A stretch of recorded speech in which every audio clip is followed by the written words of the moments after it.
KFSR and CMAC present the Central Valley Ledger, a public affairs program featuring stories from all over the Central Valley with Sevag Tateosian, 90.7 KFSR.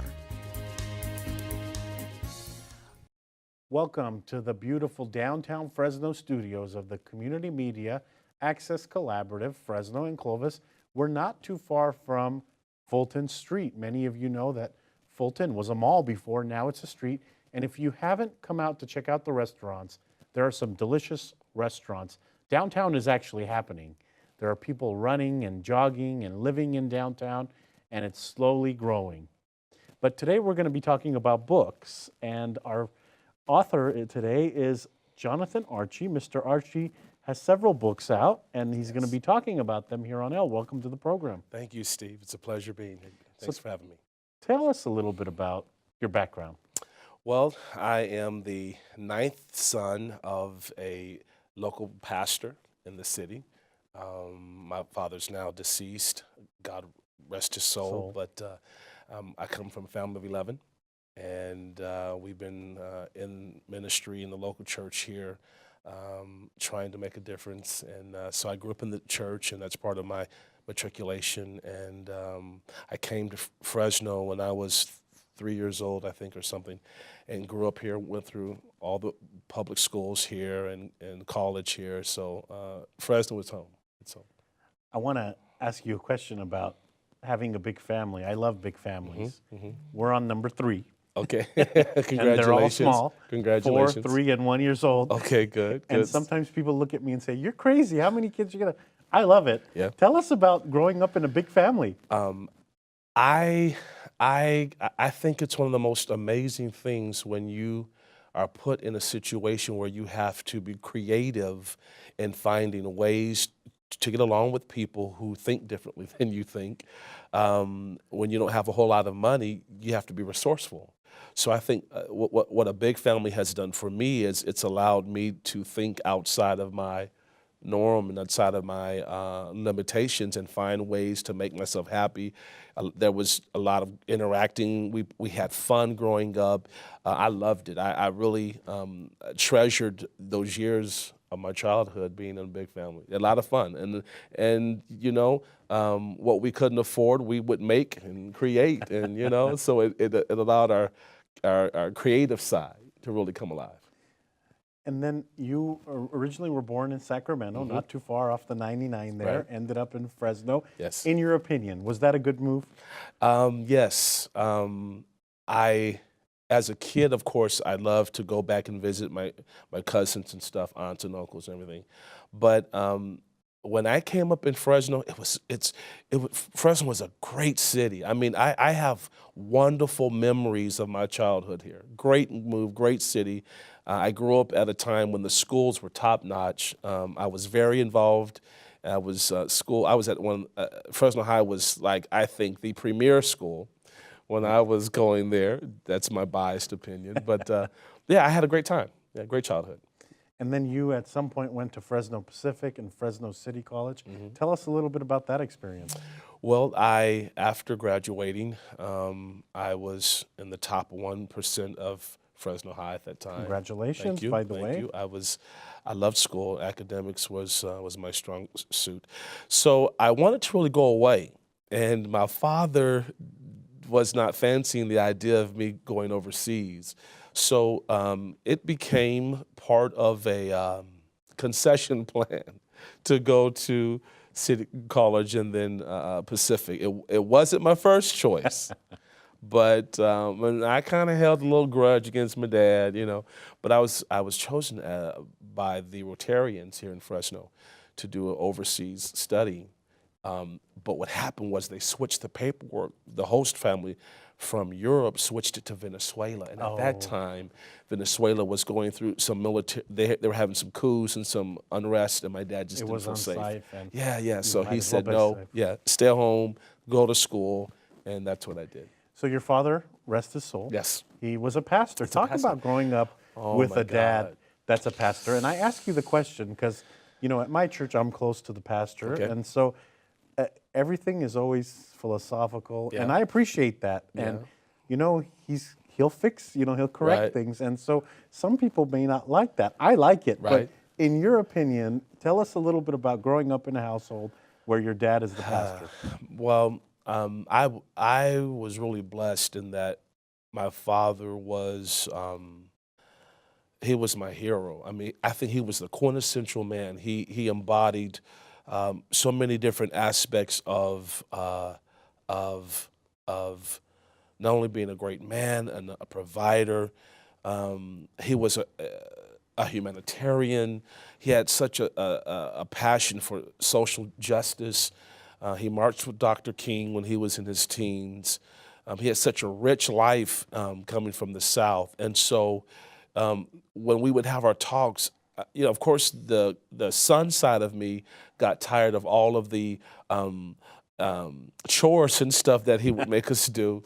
But as I was getting older in my teens and high school and in college years, I was just so enamored by the wealth of wisdom and just how everything in life he had an answer for. It was like, this is unreal. Nobody had, but he did. He literally was the rock bed of our family.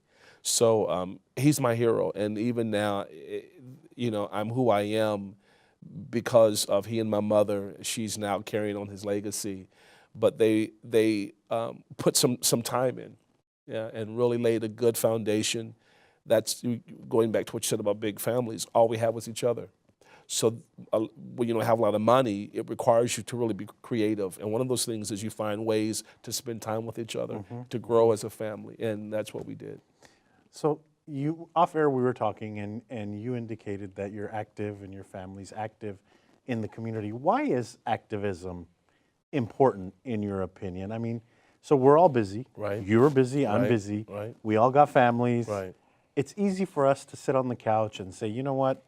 Instead of motivating someone today, instead of putting fire in someone's belly, I'm just going to sit back, enjoy my meal, and watch some TV. In your opinion, what's the benefit of being active in the community?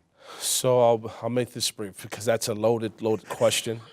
You could tell that was one that could, Yeah. like you could spend a day answering. It really is. It's provocative and cathartic. But I will say this: I'll give you two short reasons. One, from a spiritual standpoint, I believe that we are salt and light. I believe that it's part of our responsibility to be engaged and to be active in offering the right solutions to the social ills and the problems that people are facing. Secondly, I was at a conference in Florida last month, and there was a quote that I had read, and it said, "There are some things that are left unchanged in the universe until you change it." Very creative, very nice. And it resonated in my heart. There are some things, although God is infinite and omniscient and everything, there's some things he's left undone for us to really have a part in. And I believe that's where that proactiveness comes in, when we should, at every chance we can, take the time to really inspire people and help people. So you've written 2 books, and you've got one you're writing now. Yes. That's almost done. I Yes. know because we talked off Yes. air about it. Yes. But before we go to the book you're promoting now, let's talk about your first book. What Yeah. got you motivated to write? Oh, Steve, this is really good. So I was kind of going through some family issues, had suffered some marital problems, and at the time it was painful. I couldn't talk about it, but I was trying to make sense of my life. I felt like I was a failure, and I was like, there's got to be a process to stuff. There's got to be a why, a reason. And as I began to go through this journey of healing and this spiritual quest of trying to understand what makes everything tick, what made me tick, what made me, God began to really deal with me about the process, everything in life, everything in creation, everything that has a form or a function. There's a process that governs it, and that became the canvas on which I began to explore how everything in our life has a process that governs it, and the challenge is learning from that process, gaining something that will help improve your quality of life, and that's how that book was born, through my pain. So tell us about, I'm sorry to hear about your pain, by the way, but tell us about the first book. So in the process, one of the first chapters, I start to talk about the process of life, and I go to its very basic element, how that we are, before we are an embryo, we are a zygote in our mother's womb, and I begin to just talk about the process of life and the stages of life and the stages of growth. How when you look at a caterpillar, one of the reasons why we can't judge a situation or judge a person and write them off is because everybody's story has a process that governs it. And if you take the caterpillar, if you look at his life, or its life, I should say, if you write it off while it's in that stage, you'll miss its rebirth, you know? But as we see, as the caterpillar grows and as it metamorphoses, as it goes through, there's a part in its growth and development called the chrysalis, where when it's in that stage, it begins to break, its body begins to break down its original form, and then these bones begin to form in places where flesh was, right? And the creature begins to experience all this kind of pain, but it's a beautiful pain because it's going to change his form, it's going to change and shape his new life, his new nature, and give him something he never had, wings. And that's when that's the process of the caterpillar becoming a butterfly. So I talk about just, you know, how everything in life has a process to it. So if you're in one season right now, don't become weary and faint-hearted. Live through it, grow through it, get through it, because there's a phase that will come after that will allow you to bloom and to blossom and to develop and grow into something wonderful and something beautiful. Excellent analogy there. So now your second book that's complete and you're here talking about. Yes. It's a self-empowerment book. Yes. Tell us about it. So you can overcome it, you know, being in Los Angeles and dealing with people, you know, every day, every week, really having compassion on their plight. I mean, you know, when I was youth pastor, so I was working with a lot of single mothers, and I mean, in the stories they would come to me with, just the heartbreak of trying to rear kids in an urban setting was just challenging. And so I was like, God, what can I do? What can I say? I'm looking at their lives falling apart. And I was like, give me something that will help them to cope, help them to overcome what they're going through. And that's how that book was birthed. It started out as a teaching in our weekly youth services that turned into a book. I started really getting into wanting to help people have practical tools that they can use to really overcome adversity and challenges and situations in their life. So if I read your book, what can I expect? How many chapters? Tell us a little bit about each chapter. Okay, so the process is really good because I'm sorry, You Can Overcome it's really good. And that it's like, I would say it's probably the sequel to the process, in that it speaks to, I can't say every major human experience because that would not be true, but it speaks to 13, I guess, major core areas in a person's life. It addresses everything from dysfunction, phobias, addictions, to feelings of being inadequate.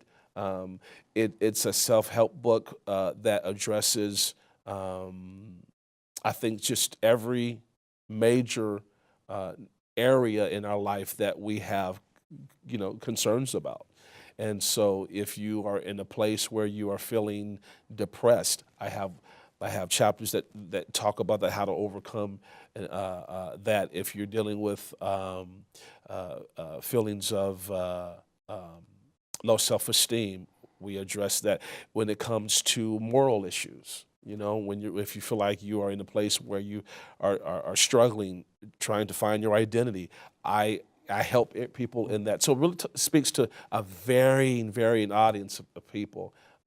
Whenever people ask me that, it's really hard to say, because I didn't really write it as an autobiography. So when people read it, it's not like I'm telling you about my life. Story, yeah, your story, no. But there are some things that are very hard-hitting and riveting, you know, but I had to make that disclaimer. This really is not about me, because I say I am a hope dealer, right? So because of what I do, it just allowed me to be able to speak from a broad platform. But yeah, it addresses, a lot of financial issues, how to cope with abuse, mental abuse, emotional abuse, spiritual abuse, I don't know if I can say this, but when back in the 90s when there was this outcry from people who were being victimized by molestation in the Catholic Church and so forth, nobody was really speaking to how to help people heal through that. I addressed that, from a non-bipartisan, non-biased, bipartisan perspective, just looking at the facts, not placing blame, but just helping people to heal. So what's your goal with this book? I mean, what is the end? The Some end game. authors say, I'm going to write this book because I want to be a millionaire. Some authors say, I want the fame. Some authors say, I want to help people. In your mind, Mr. Jonathan Archie, what is it that your end game here? Yeah. Well, when I started the first chapter, I quickly knew that I wouldn't get rich. And because of the tone and style of the book, it wasn't written like a novel for a movie or a TV series. I mean, there are concepts in there.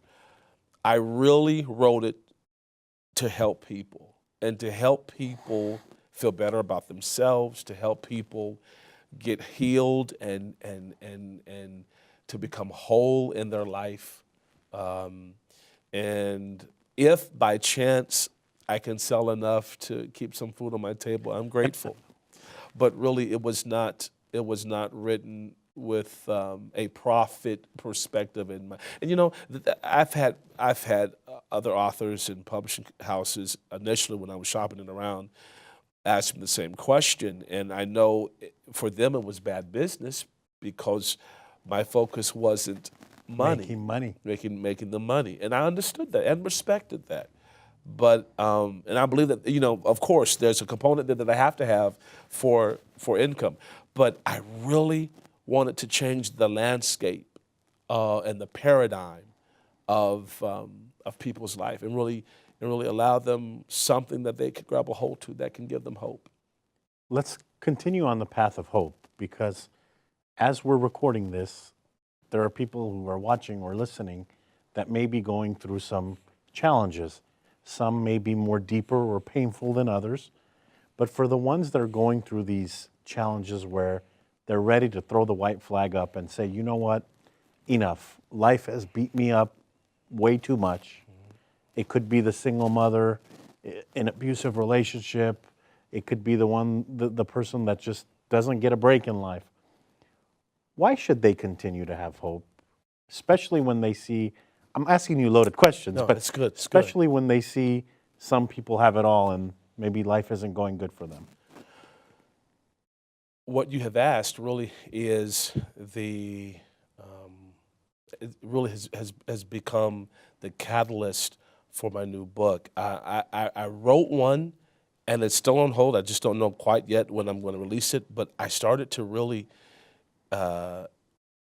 look at areas of dysfunction and why people are dysfunctional. And it came to me when people lose hope in their life, then they give up. And so what started coming to me, God began to really deal with my heart and open up things as I begin to read and research and study. When people forget that they have a future, that's when despair sets in. So my quest now is to help people, to remind people again that they have a future. And in them embracing the reality that I have a future, automatically hope is going to come alive in their soul to want to get up and get out of that rut and to get out of that place of despair and that place of depression. There was, if you allow me to say this, that in the Bible, because I'm Christian, in the Bible there's a narrative of a man who was laying at the pool of Bethesda, and the Bible says that he was laying there for 38 years. And I began to really think about, for somebody to really be impaired that long and to remain in that situation, it means that they have forgotten that they have a future. And when Jesus comes along and talks to him, he reminds him, you have a future. And when he reminded the man that he had a future, he asked him one question, one powerful question: do you want to be made whole? And when the man responded, he said, well, get up then. So that's kind of where I am now. I'm on a mission to remind people of the hope that they have, that they can find in any situation. And really all hope is just having expectation that things can get better, that things can change, that there is a brighter future, that tomorrow really will come if you embrace it and if you accept it. So let's talk about writing. I'm a fan of writing. Okay. I write, I read, and I just keep up with that, and that's what I do. Why is writing so important? And two-part question: the why it's important, and do you think that now people are not writing as much? Oh, man, I'm telling you, I love this. You've asked some very, very, And very we haven't powerful practiced, questions. by the way. No, this is good, though. This is good. Writing is important because it is a very pure platform of expression.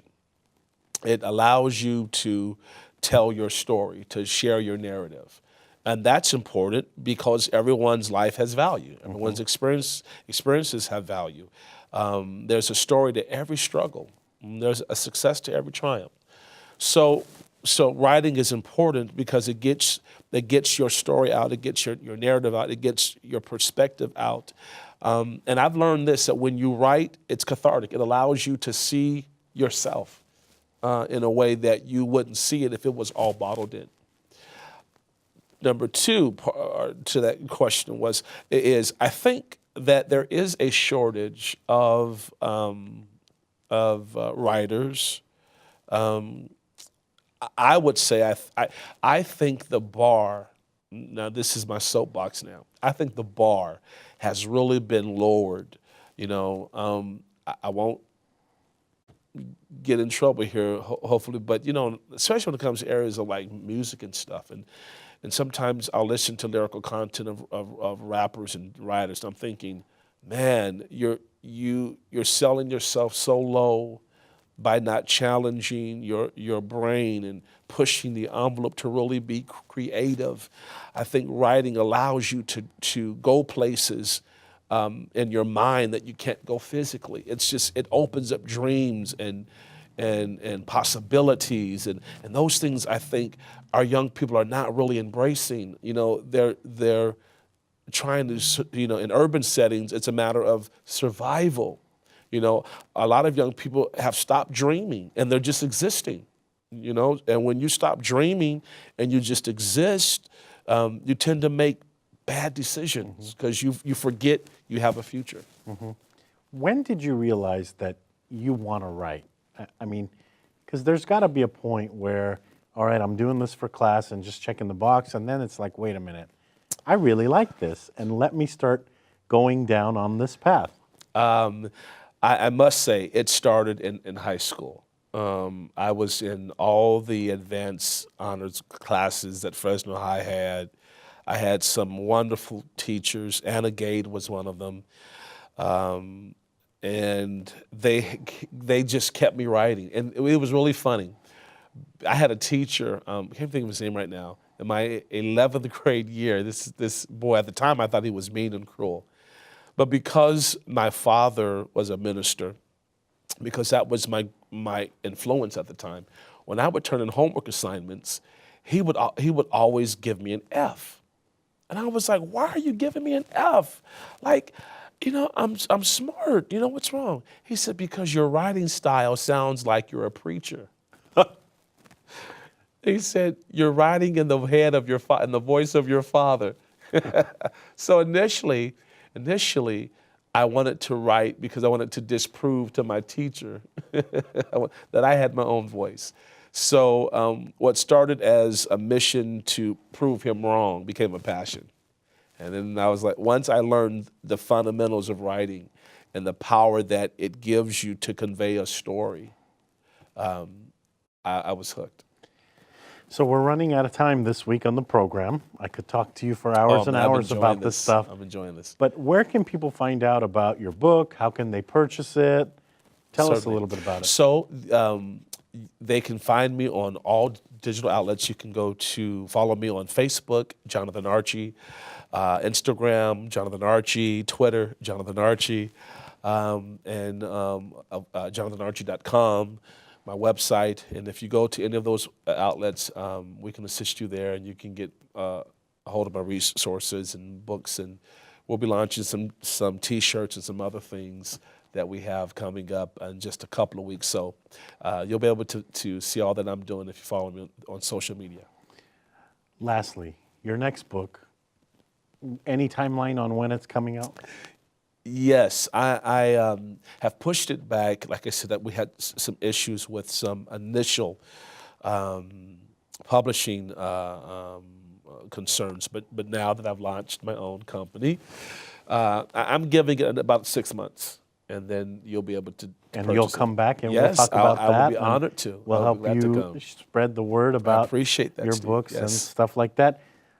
And thank you so much for Thank coming you. this week It's on my the pleasure. program. Good luck to you. I like your you so message. You're hope and positive, and you're out there Thank you. helping people. And so that's rare nowadays, as you know, because a lot of people are focused on the mighty dollar. Yes. And sometimes we forget the human aspect Yes. of things during that. So good luck to you. Thank you. You're welcome. That's all for this edition of the Central Valley Ledger. We've been recording out of the beautiful CMAC studios in downtown Fresno. Our director this evening has been Paul Starcevic, making us look and sound good.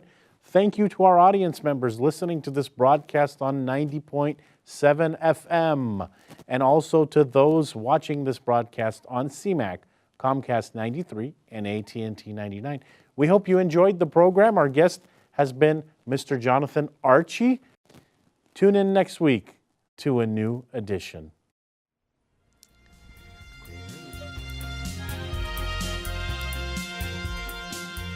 KFSR and CMAC present the Central Valley Ledger every Sunday morning at 11:30.